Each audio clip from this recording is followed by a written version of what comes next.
Hello everyone, स्वागत है आप सभी का। आज हम करेंगे हमारे एनसीईआरटी क्वेश्चंस। देखो, इसमें हमारा फर्स्ट क्वेश्चन है, एमसीक्यू टाइप क्वेश्चन दिए गए हैं हमें एनसीईआरटी की स्टार्टिंग में। पहला क्वेश्चन है हमारा, निम्नलिखित कथनों में से कौन सा एक भूगोल का वर्णन नहीं करता।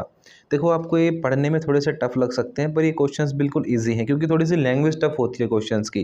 पर क्वेश्चन को अगर आपने समझ लिया ना तो बहुत ही इजी क्वेश्चन है ये। पहला क्वेश्चन क्या है, जो ये नीचे चार बातें लिखी हुई हैं इनमें से ये बताओ कि कौन सी बात भूगोल की सही डेफिनेशन नहीं देती, यानी भूगोल का वर्णन नहीं करती। यानी सिंपली ये पूछ रहे हैं कि इनमें से कौन सी चीज़ भूगोल यानी ज्योग्राफी से रिलेटेड नहीं है। पहला, समाकलनात्मक अनुशासन। समाकलन का मतलब होता है जब सारी चीज़ों को साथ लेकर चले। तो हमने ये पढ़ा था ना कि ज्योग्राफी में बहुत सारी चीज़ें होती हैं, हम धर्म के बारे में भी, संस्कृति के बारे में भी, इन सभी चीज़ों के बारे में पढ़ते हैं। तो सभी चीज़ों को साथ लेकर तो चलती है भाई। पहला पॉइंट है ठीक। क्वेश्चन में पूछा है कौन सी चीज़ वर्णन नहीं करती, तो पहली बात तो वर्णन करती है कि एक ज्योग्राफी एक ऐसा डिसिप्लिन है, ऐसा अनुशासन है, ठीक है, जो कि सारे सब्जेक्ट्स को मतलब जोड़ के चलता है, साथ में लेके चलता है। दूसरा पॉइंट है मानव और पर्यावरण के बीच अंतर संबंधों का अध्ययन। ये तो है भूगोल की डेफिनेशन। भूगोल का मतलब ही क्या है, आदमी के और पर्यावरण के जो इंटरेक्शन होता है, उनमें जो रिलेशन है, उस चीज़ के बारे में पढ़ना। तो पहला पॉइंट भी ठीक है, दूसरा पॉइंट भी ठीक है। क्वेश्चन में क्या पूछा था वो बताना हमें जो नहीं है, ठीक है, यानी कि गलत पॉइंट ढूंढना हमें इसमें से। तीसरा पॉइंट है द्वैधता पर आश्रित, यानी कि जो दो टाइप की थिंकिंग है उन पर आश्रित है। तो ज्योग्राफी जो है वो द्वैतता पर भी आधारित है, ये पॉइंट भी ठीक है बिल्कुल। अब देखो फोर्थ पॉइंट। फोर्थ पॉइंट है प्रौद्योगिकी के विकास के फलस्वरूप आधुनिक समय में प्रासंगिक नहीं। प्रौद्योगिकी का मतलब होता है टेक्नोलॉजी, ठीक है, और ये कह रहे हैं इस पॉइंट में कि आज के टाइम पे जो ज्योग्राफी है उसकी कोई वैल्यू नहीं रही है क्योंकि टेक्नोलॉजी बहुत बढ़ गई है। ज्योग्राफी जो है उसकी वैल्यू तो और भी ज़्यादा बढ़ गई है क्योंकि टेक्नोलॉजी के लिए भी हमें किस चीज़ को जानना होता है, ज्योग्राफी को। तो प्रौद्योगिकी का मतलब है टेक्नोलॉजी और प्रासंगिक का मतलब है उसकी इम्पोर्टेंस। हमें भूगोल की कोई ज़रूरत ही नहीं है, प्रासंगिक नहीं है वो। तो टेक्नोलॉजी के साथ साथ हमें सारी ज्योग्राफी पढ़ना भी ज़रूरी है बहुत, क्योंकि उसी पर हमारी प्रौद्योगिकी बेस्ड होती है। तो इसमें लिखा हुआ है नहीं होती, तो जो ये फोर्थ पॉइंट है ये गलत है, इसीलिए हमारा ऑप्शन हो जाएगा फोर्थ। अब देखो सेकंड क्वेश्चन, निम्नलिखित में से कौन सा एक भौगोलिक सूचना का स्रोत नहीं है। हमें ये बताना है कि जो हमारी ज्योग्राफी है, यानी कि जो हमारी धरती, पर्यावरण, इसके बारे में जब हम पढ़ते हैं तो उसमें से जो सोर्स है जानने का वो कौन सा नहीं है। देखो, पहला है यात्रियों के विवरण, यानी कि जो भी ट्रैवलर्स हुए हैं पुराने टाइम पे, उन्होंने जो किताबें लिखी या बताया, तो उन्होंने तो साफ साफ ये बताया भाई कि यहाँ की ज्योग्राफी ऐसी थी इस टाइम पे, ठीक है, कौन सा राजा था, कैसे उसकी प्रजा थी, कौन सा देश कहाँ पर था, रास्ते कहाँ से जाते थे। तो जब ज़मीनों के बारे में, पहाड़ों के बारे में, रास्तों के बारे में उन्होंने अपनी किताबों में लिखा है, तो ज्योग्राफी का स्रोत है वो या नहीं है। तो पहला पॉइंट बिल्कुल ठीक है कि यात्रियों ने, यानी कि जो पुराने ट्रैवलर्स हैं, जैसे कि इब्न बतूता का नाम आपने सुना हो, अल बिरून थे, उन्होंने अपनी बुक्स लिखी थी और उन बुक से हमें बहुत सारी नॉलेज मिलती है ज्योग्राफी के बारे में। क्वेश्चन यही था कि भौगोलिक सूचना का स्रोत कौन सा नहीं है, तो पहला तो है भाई भौगोलिक सूचना का स्रोत। दूसरा, प्राचीन मानचित्र, ये तो बिल्कुल है भाई। मैप, जो पुराने मैप हैं हमारे पास, उनके बेस पर ही तो हम देखते हैं कि उस टाइम पे चीज़ें कैसी थी। तो ज्योग्राफी का बिल्कुल दूसरा पॉइंट भी बिल्कुल ठीक है, ज्योग्राफी का ही बेस है ये प्राचीन मानचित्र, इसके आधार पर हम पुराने टाइम के बारे में पता लगाते हैं। और दोनों बात ठीक है बिल्कुल। अगला देखो, चंद्रमा से चट्टानी पदार्थों के नमूने। ये बहुत पुराने टाइम की बात है, जब जो अर्थ की फॉर्मेशन वगैरह हो रही थी, तो उस टाइम पे जो चांद के टूटे हुए टुकड़े ज़मीन पर पड़े थे, क्या उनसे हमें ज्योग्राफी के बारे में पता चलता है? बिल्कुल पता चलता है। हम उनकी खोज करते हैं, हमें पता चलता है कि भाई इतने साल पहले ये चीज़ें यहाँ पे गिरी, ऐसे गिरी। तो शुरू के तीनों पॉइंट ठीक है बिल्कुल। कौन सा स्रोत नहीं है ये पूछा था। फोर्थ देखो, फोर्थ बच गया, प्राचीन महाकाव्य। महाकाव्य में जैसे कि रामायण है, महाभारत है, तो प्राचीन महाकाव्य जो है ये इसका आंसर होगा, क्योंकि हमें प्राचीन महाकाव्यों में राजा महाराजाओं के बारे में, इन चीज़ों के बारे में ज़्यादा जानकारी मिलती है, भूगोल की कम जानकारी मिलती है, ठीक है। बाकी ऊपर वाली तीनों चीज़ों से हमें अच्छी खासी जानकारी भूगोल की मिलती है, तो इसका आंसर होगा फोर्थ। अब देखो नेक्स्ट क्वेश्चन है, निम्नलिखित में से कौन सा एक लोगों और पर्यावरण के बीच अननोन क्रिया का सर्वाधिक महत्वपूर्ण कारक है। अननोन क्रिया का मतलब है इंटरेक्शन, यानी कि जो आदमी है और जो एनवायरनमेंट है इन दोनों के बीच में जो इंटरेक्शन होता है उसमें सबसे मेन चीज़ क्या है। फर्स्ट ऑप्शन है मानव बुद्धिमत्ता, यानी कि ह्यूमन की इंटेलिजेंस, यानी जो वो सोचता है उसके विचार। ठीक। दूसरा है प्रौद्योगिकी, यानी कि टेक्नोलॉजी। तीसरा है लोगों के अनुभव, यानी लोगों का एक्सपीरियंस, जैसे भी वो एनवायरनमेंट में रहते हैं, जो चीज़ें वो करते हैं वो सब क्या है, लोगों के अनुभव। फोर्थ है मानवीय भाईचारा। देखो इस बुक में इसका आंसर दे रखा है मानवीय भाईचारा, पर ये आंसर गलत है। इसका आंसर होगा सेकंड वाला, प्रौद्योगिकी, यानी कि टेक्नोलॉजी। टेक्नोलॉजी ऐसी चीज़ है जो कि इंटरेक्ट करवाती है हमें एनवायरनमेंट से। देखो हमने जब चैप्टर पढ़ा था तो हमने एक बात पढ़ी थी ना कि जो भी हम नई चीज़ें इन्वेंट करते हैं उसमें नेचर के रूल के हिसाब से हम करते हैं। तो हर एक चीज़ में नेचर जुड़ा हुआ है। अगर हमने हवाई जहाज बनाना सीखा है तो हमने पक्षियों को देखकर वो बनाना सीखा है। तो इसका आंसर होगा टेक्नोलॉजी, यानी कि सेकंड ऑप्शन इसका करेक्ट है। प्रौद्योगिकी वो चीज़ है जो कि सबसे मेन फैक्टर है एनवायरनमेंट में और ह्यूमन के कनेक्शन बनाने में। अब देखो फोर्थ क्वेश्चन, निम्नलिखित में से कौन सा एक मानव भूगोल का उपागम नहीं है। तो फर्स्ट है क्षेत्रीय विभिन्नता, ये है इसकी अप्रोच। सेकंड है मात्रात्मक क्रांति, ये नहीं होती मानव भूगोल की अप्रोच। थर्ड है स्थानिक संगठन, ये भी अप्रोच होती है। अन्वेषण और वर्णन, ठीक है, अन्वेषण का मतलब होता है जैसे खोजबीन करना, वर्णन मतलब उसको डिस्क्राइब करना। तो ये भी जो है क्या है, एक उपागम है, यानी कि अप्रोच है ज्योग्राफी को पढ़ने की। आपकी बुक में शुरू में कुछ एमसीक्यू क्वेश्चन दे रखे थे। अब देखो जो शॉर्ट क्वेश्चन होते हैं वो आ गए हैं। इसमें फर्स्ट क्वेश्चन है मानव भूगोल को परिभाषित कीजिए। बिल्कुल सिंपल सी बात है कि हमें सिंपल डेफिनेशन बतानी है इसमें मानव भूगोल यानी कि ह्यूमन ज्योग्राफी की। मैंने जब आपको चैप्टर पढ़ाया था तब भी कुछ डेफिनेशंस लिखवाई थी, तो उनको अच्छे से आप याद कर लेना। देखो इसमें है रेटजेल के अनुसार मानव भूगोल मानव समाजों और धरातल के बीच संबंधों का संश्लेषित अध्ययन है। यानी कि जो ह्यूमन ज्योग्राफी है वो आदमी की सोसाइटी और जो ये धरती है इसके बीच में जो रिलेशन बनते हैं, आपस में जो संबंध बनते हैं, उनके बारे में पढ़ना है। तो यही है मानव भूगोल। जब हम आदमी के रिलेशन, उसके समाज के बारे में और एनवायरनमेंट के बारे में पढ़ते हैं तो वही क्या है, मानव भूगोल है। मानव भूगोल भौगोलिक वातावरण और मानवीय क्रियाओं के अंतर संबंधों तथा विभिन्नताओं का अध्ययन है। इसका मतलब है भौगोलिक वातावरण यानी कि जहाँ पे आदमी रहता है उसके आसपास की जगह, मानवीय क्रियाएं यानी कि आदमी जो कुछ काम करते हैं, जैसे कि आप पढ़ते हो, स्कूल जाते हो, तो शिक्षा भी एक ज्योग्राफी का ही पार्ट है। ठीक है, आप किसी धर्म को फॉलो करते हो तो धर्म, संस्कृति, भाषा, ठीक है, आदमी का जो एनवायरनमेंट है वो मानव भूगोल का ही एक पार्ट होता है। जो भी आदमी क्रियाएं करता है, ठीक है, और जो हमारा वातावरण है, इन दोनों के बीच में जो इंटरेक्शन है वही है क्या, मानव भूगोल। तो यही इस डेफिनेशन में लिखा हुआ है।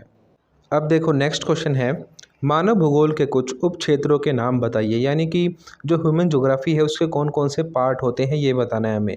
और ये मोस्ट इंपॉर्टेंट क्वेश्चन है क्योंकि कई बार आपके एग्जाम्स में पूछा भी गया है, तो इसको आप अच्छे से याद रखना। देखो इसमें लिखा हुआ है कि कौन कौन से उप क्षेत्र हैं। देखो फर्स्ट है सांस्कृतिक भूगोल, यानी कि जो हमारी संस्कृति है, हमारा जो कल्चर है वो भी ज्योग्राफी का एक पार्ट होता है। दूसरा है सामाजिक भूगोल, यानी कि जो हमारी सोसाइटी है वो भी एक ज्योग्राफी का पार्ट होता है। नगरीय भूगोल, नगरीय भूगोल में हमने क्या पढ़ा था कि शहर कैसे बनते हैं, गांव कैसे बनते हैं, ये सारी चीज़ें हमने पढ़ी थी ना। तो नगरीय भूगोल भी, घर कैसे बसते हैं, शहर कैसे बनते हैं, ये सारी चीज़ें नगरीय भूगोल में आती हैं। देखो हमने हर एक पार्ट को अच्छे से चैप्टर में पढ़ा है। अगर किसी बच्चे ने चैप्टर वाली वीडियोज़ नहीं देखी हैं तो पहले चैप्टर को देखो, उसके बाद आप क्वेश्चन आंसर्स पे आना, क्योंकि अगर आप चैप्टर देख लोगे तो आपको ये सारे क्वेश्चन आंसर अच्छे से आते होंगे। राजनीति भी भूगोल का एक पार्ट है। फोर्थ देखो जनसंख्या भूगोल, यानी कि लोग कितने पैदा हुए, कितने मरे, इस चीज़ के बारे में पढ़ना क्या कहलाता है, जनसंख्या भूगोल। आवास भूगोल, आवास क्या होता है, आपका घर। तो जब हमने घरों के बारे में पढ़ा था वो सारी की सारी आवास का पार्ट है, यानी कि हैबिटेट है आदमी का। तो आदमी के घर वगैरह के बारे में भी हम ज्योग्राफी में पढ़ते हैं। तो आवास भूगोल भी ज्योग्राफी का एक पार्ट है। अगला है आर्थिक भूगोल, यानी कि इकोनॉमिक ज्योग्राफी, यानी पैसे से रिलेटेड जो चीज़ है। तो पैसे से रिलेटेड चीज़ भी, कितने लोग कमाते हैं, कितने नहीं कमाते, कितने गरीब हैं, कितने अमीर हैं, ये चीज़ें भी हम ज्योग्राफी में पढ़ते हैं। तो ये सारी की सारी किसका पार्ट हो गई, ज्योग्राफी का पार्ट हो गई। ये हमसे शॉर्ट क्वेश्चन में पूछा गया था तो हमने शॉर्ट में सिर्फ इनके नाम लिखे हैं। यही क्वेश्चन लॉन्ग में भी आ सकता है, ठीक है, तो आपको उसमें ये एक्सप्लेन भी करने हैं। अब देखो थर्ड क्वेश्चन, मानव भूगोल किस प्रकार अन्य सामाजिक विज्ञानों से संबंधित है। जो मानव भूगोल है वो कैसे दूसरी जो सब्जेक्ट्स होते हैं जैसे कि जो हिस्ट्री है, पॉलिटिकल है, इन चीज़ों से कैसे रिलेटेड है, ये कह रहे हैं आपसे क्वेश्चन में। देखो, मानव भूगोल की प्रकृति अत्यधिक अंतर्विषयक है, यानी कि इसमें बहुत सारे सब्जेक्ट शामिल हुए हैं। अंतर्विषयक का मतलब है कि इसमें बहुत सारे सब्जेक्ट शामिल होते हैं।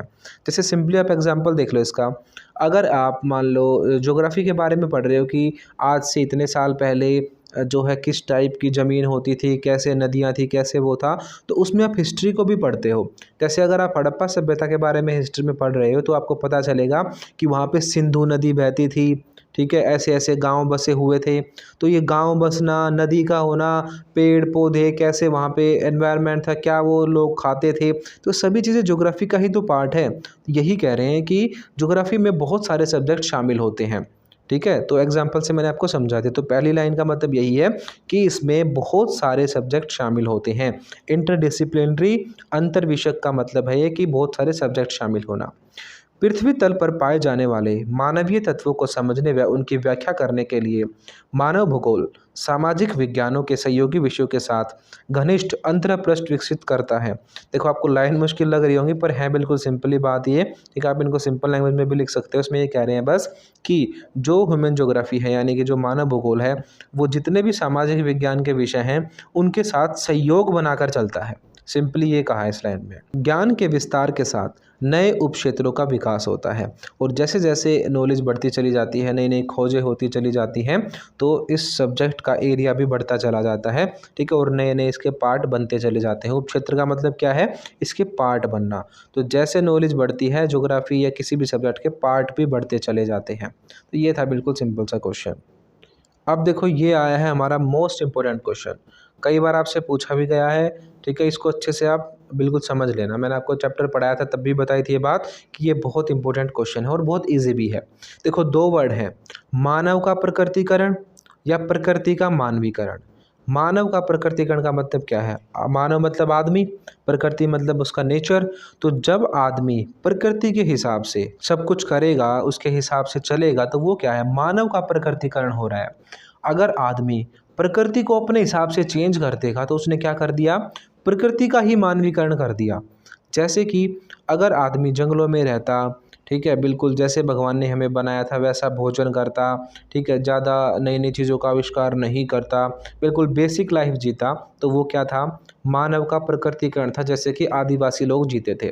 पर आदमी अगर नई नई टेक्नोलॉजी को बढ़ाएगा, अगर आदमी एनवायरनमेंट में बहुत सारे चेंजेस करेगा और एनवायरनमेंट को अपने हिसाब से ढाल लेगा, तो वो होता है प्रकृति का मानवीकरण।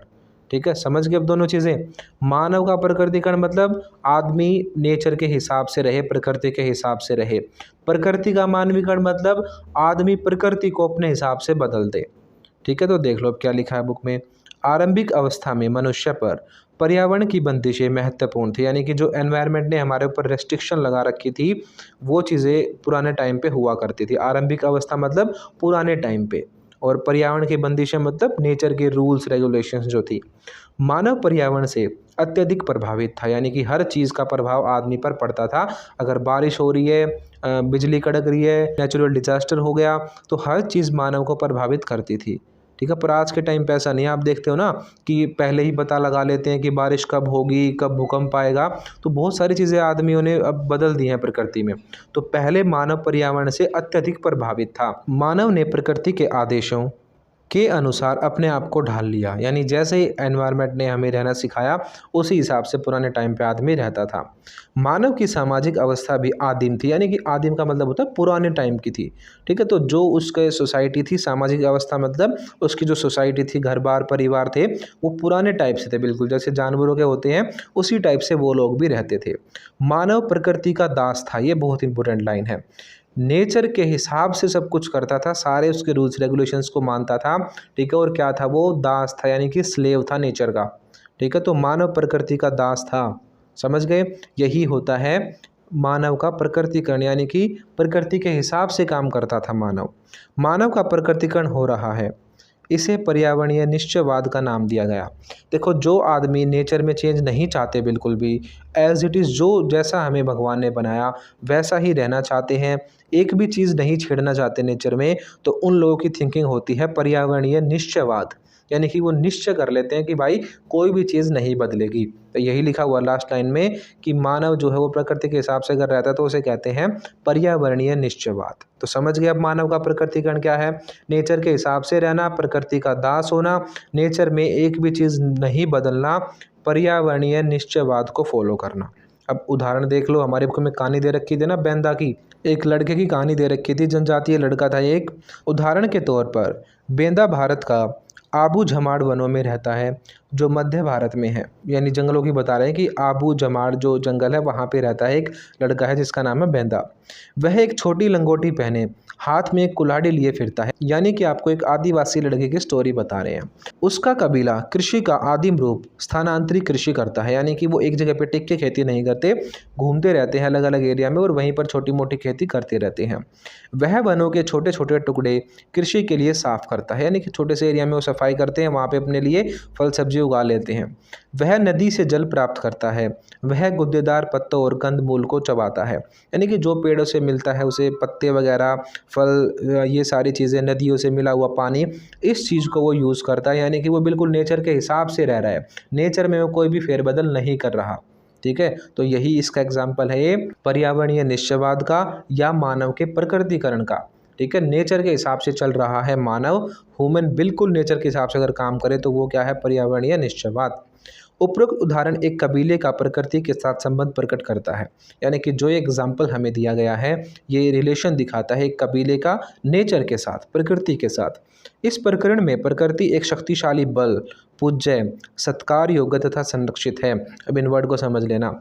शक्तिशाली बल यानी कि एक ताकत है प्रकृति जिसको ये लोग मानते हैं। पूज्य है यानी उसकी वो पूजा करते हैं। सत्कार योग्य यानी उसकी वो रिस्पेक्ट करते हैं। तथा संरक्षित है यानी उसे वो बचा के रखते हैं। तो ये लोग एनवायरनमेंट को ऐसे देखते हैं कि एक ये नेचुरल पावर है, ठीक है, पूजने के लायक है क्योंकि इसी ने हमें लाइफ दी है, इसी से हमारी लाइफ चल रही है। सत्कार योग्य है यानी रिस्पेक्ट करने के लिए है और इसे हमें बचाना चाहिए। ठीक है, तो जो आदमी निश्चयवाद की बात करते हैं या मानव के प्रकृतिकरण की बात करते हैं वो प्रकृति को बचाने की भी बात करते हैं, वो उसी में रहते हैं, उसी के लिए जीते हैं। मानव प्राकृतिक संसाधनों पर प्रत्यक्ष रूप से निर्भर है। यानी जो नेचुरल रिसोर्सेज होते हैं उन पर आदमी डायरेक्ट रूप से डिपेंडेंट, आप सभी को पता है बात।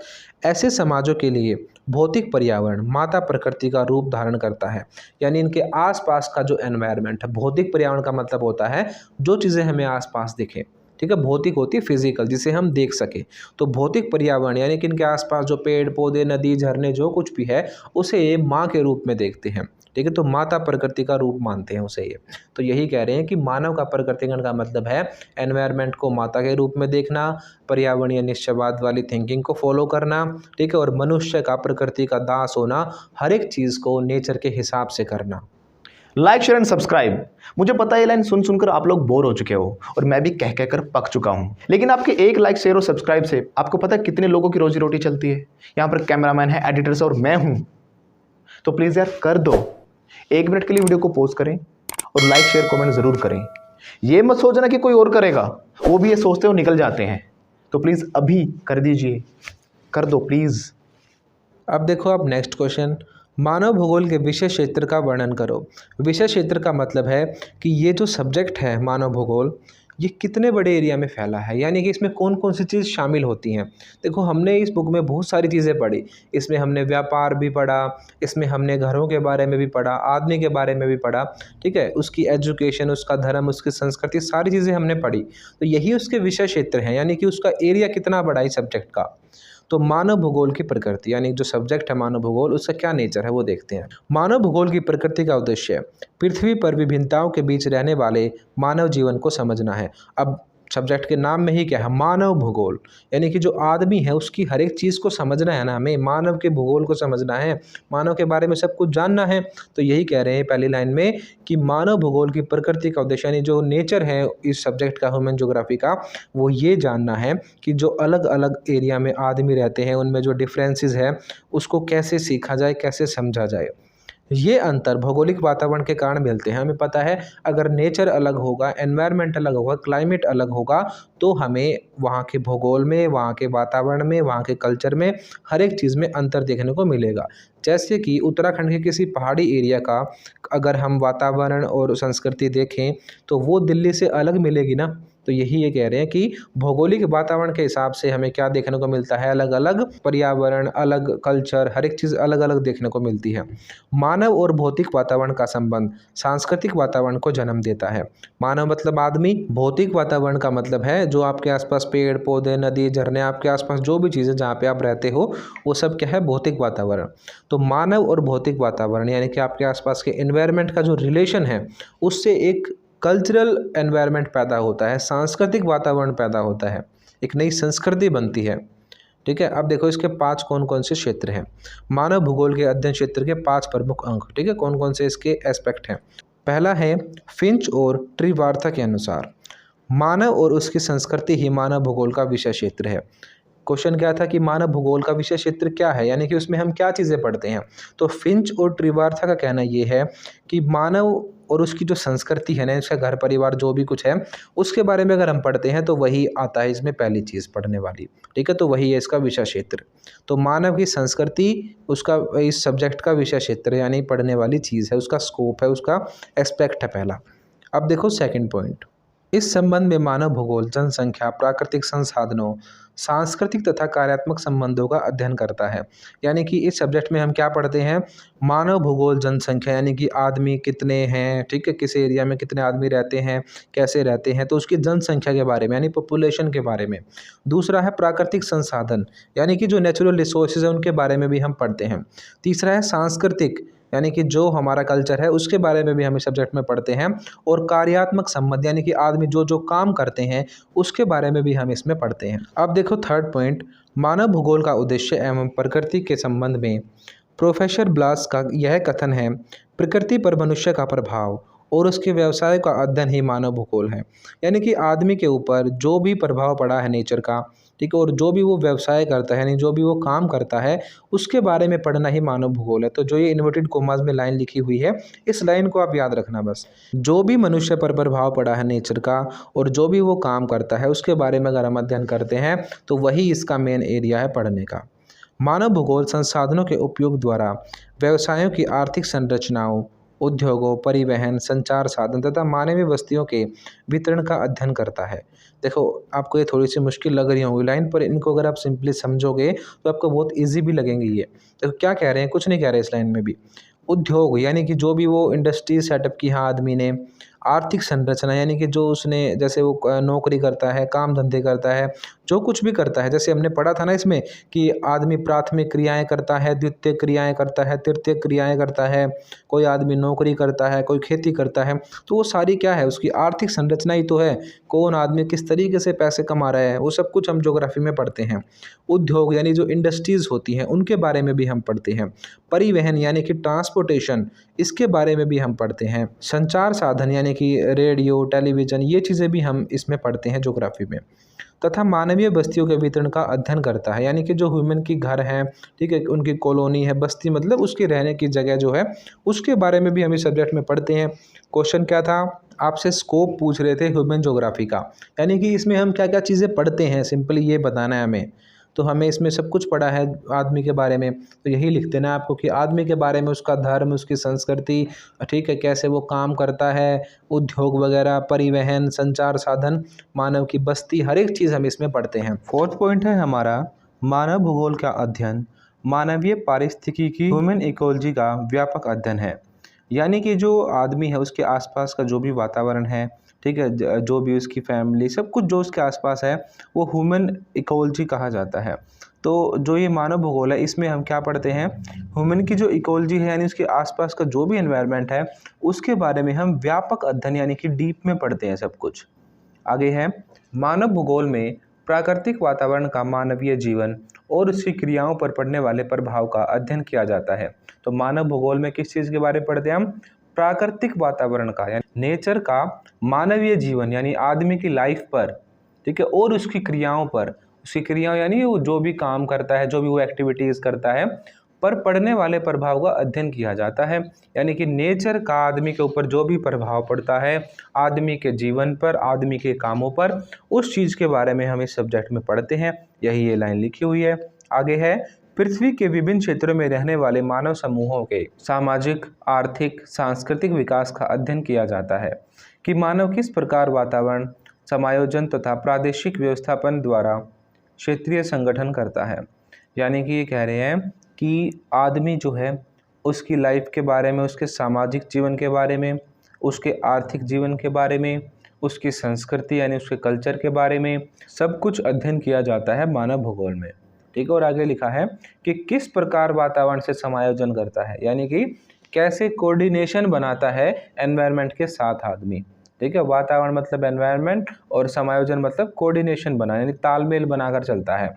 तो मानव किस प्रकार से वातावरण के साथ रहता है, कैसे उसके साथ तालमेल बनाता है। ठीक है।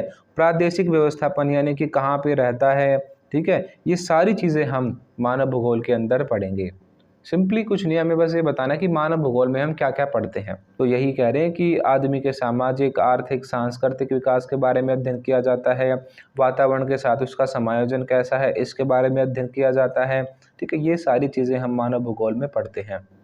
5th पॉइंट देखो, मानव एक सक्रिय भौगोलिक कारक है परंतु यह वातावरण का अंग नहीं। ठीक है। हम पता है कि आदमी जो है वो एनवायरनमेंट में बहुत ही मेन रोल निभाता है, सक्रिय कारक है वो, पर वो वातावरण का हिस्सा नहीं है। मानव की स्थिति केंद्रीय है, यानी ये कहते हैं कि आदमी जो है वो बिल्कुल सेंटर में है एनवायरनमेंट के।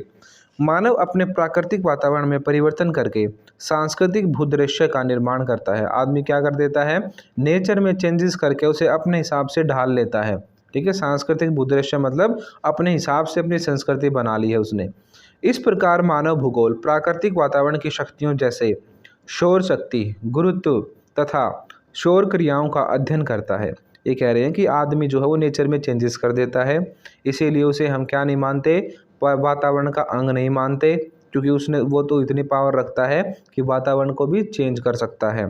ठीक है। मानव की स्थिति केंद्रीय थी का मतलब यही है, मानव जो है एनवायरनमेंट में चेंजेस कर सकता है, इसीलिए उसे वातावरण का हिस्सा नहीं मानते। सौर शक्ति यानी कि जो सूरज है उसकी लाइट, गुरुत्व यानी कि ग्रेविटी, ठीक है, जो जमीन के अंदर जो गुरुत्वाकर्षण बल है उसकी बात हो रही है यहाँ पे, और सौर प्रक्रियाओं यानी सूरज से जुड़ी हुई जो भी चीज़ें हैं उन सभी के बारे में आदमी ने पढ़ लिया है। ठीक है। ग्रहों के बारे में, सूरज के बारे में, धरती कैसे घूमती है, ठीक है, सारी सौर प्रक्रियाएं पढ़ ली है आदमी ने। और जो सौर शक्ति थी यानी कि जो सूरज की लाइट है, जो एनर्जी मिलती है उसका यूज़ भी आदमी करता है। ठीक है। सोलर पैनल आपने देखे होंगे। तो ये कह रहे हैं कि हर नेचुरल चीज़ को आदमी अपने हिसाब से बना लेता है, उसके बारे में उसने पढ़ा है, उसको ढाल लेता है वो। इसी प्रकार मानव भूगोल में सांस्कृतिक वातावरण की शक्तियों का भी अध्ययन किया जाता है। मानव भूगोल में हम मानव की संस्कृति के बारे में भी पढ़ते हैं। इस प्रकार आर्थिक, जनसांख्यिकीय, ऐतिहासिक विज्ञानों के लिए मानव भूगोल का ज्ञान आवश्यक है। ठीक है। अगर आपको पैसे से रिलेटेड चीज़ पढ़नी है, कोई भी आर्थिक चीज़ पढ़नी है, उसके लिए भी मानव भूगोल जरूरी है। क्वेश्चन ये था ना कि हम क्यों पढ़ें मानव भूगोल को, क्या पढ़ते हैं हम इसमें, क्या इसको पढ़ने की ज़रूरत है। तो ये मानव भूगोल पढ़ने से हमें सारी चीज़ें पता चलती हैं। ठीक है। इकोनॉमी के बारे में, आदमी के बारे में, आदमी के कल्चर के बारे में। जनसांख्यिकी का मतलब ये है कि आदमी जो है वो कैसे डिवाइडेड हैं, कैसे वो रहते हैं, मतलब आदमी के बारे में, जनसंख्या के बारे में जब हम सब कुछ पढ़ते हैं कि कितने पढ़े लिखे हैं, कितने गरीब हैं, तो ये सारा जनसांख्यिकी होता है, जनता के बारे में डाटा कलेक्ट करना। ठीक है। ऐतिहासिक विज्ञान यानी प्राचीन जो विज्ञान है, साइंसेस हैं, उनके बारे में भी हमें ज्योग्राफी से पता चलता है। तो ये सारी चीज़ें जो हम ज्योग्राफी में पढ़ते हैं, यही है स्कोप ऑफ ज्योग्राफी। ठीक है। उसका विषय क्षेत्र। अगर आपको ज्योग्राफी के हैंड रिटन नोट्स पीडीएफ चाहिए तो हमें इस नंबर पर व्हाट्सएप करें। आपको सिंपली इस पर 12th ज्योग्राफी नोट्स लिख के मैसेज सेंड करना है। आपको नोट्स बहुत ही नॉमिनल प्राइजेस पर मिल जाएंगे। अगर आप अदर सब्जेक्ट्स के भी चाहते हैं तो आपको 12th लिख के आगे वो सब्जेक्ट मेंशन करना है। जैसे आपको हिस्ट्री की चाहिए तो 12th हिस्ट्री नोट्स, पॉलिटिकल की चाहिए तो 12 पॉलिटिकल नोट्स लिख के मैसेज सेंड करना है। And other details you will get on WhatsApp. Thank you. Like, share and subscribe. मुझे पता है ये लाइन सुन सुनकर आप लोग बोर हो चुके हो और मैं भी कह कहकर पक चुका हूं, लेकिन आपके एक लाइक, शेयर और सब्सक्राइब से आपको पता है कितने लोगों की रोजी रोटी चलती है। यहां पर कैमरामैन है, एडिटर्स और मैं हूं। तो प्लीज यार कर दो, 1 मिनट के लिए वीडियो को पॉज करें और लाइक, शेयर, कमेंट जरूर करें। ये मत सोचना कि कोई और करेगा। वो भी ये सोचते हो निकल जाते हैं। तो प्लीज़ अभी कर दीजिए, कर दो प्लीज़।